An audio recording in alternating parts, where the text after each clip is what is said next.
જનતા party એક બાજુ એમ કે અમારું શાસન એટલું સારું છે, અમે એટલું સારા યોજનાઓને કામો કર્યા છે, અમારું સંગઠન એટલું મજબૂત છે, અમારું તો પેજ સમિતિ સુધીનું સંગઠન છે, તો એની તાકાત પર અમે ચૂંટણીઓ જીતીએ. તો શું કામ તમારે બીજી સરકારો તોડવી પડે છે? શું કામ નેતાઓને ડરાવવા દબાવવા કે ગઠબંધન ના થાય એટલા માટે તમારી ઈડી, ઇન્કમટેક્સ કે સીબીઆઈનો દુરુપયોગ કરવો પડે?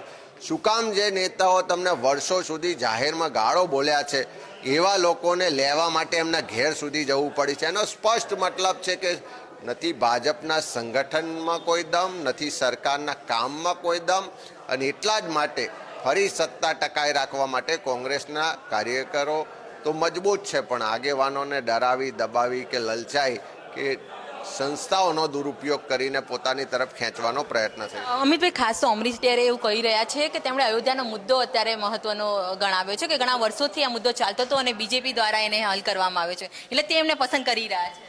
અમરીશભાઈના જૂના ભાષણો, જૂના વિડીયો તમે જોશો તો ખ્યાલ આવી જશે. એના વિશે મારે બીજું કહેવું નથી. અચ્છા, અર્જુન મોઢવાડિયા બી આજે આવ્યા નતા, હાજર રહ્યા નથી પ્રેસમાં. શું ભાઈ ગઈકાલે જ યાત્રાની તૈયારી માટે દાહોદ, ગોધરા હતા ને એમણે તૈયારીની સમીક્ષાઓ પણ જોઈ છે ને અર્જુનભાઈ કાર્યકરો સાથે સંપર્કમાં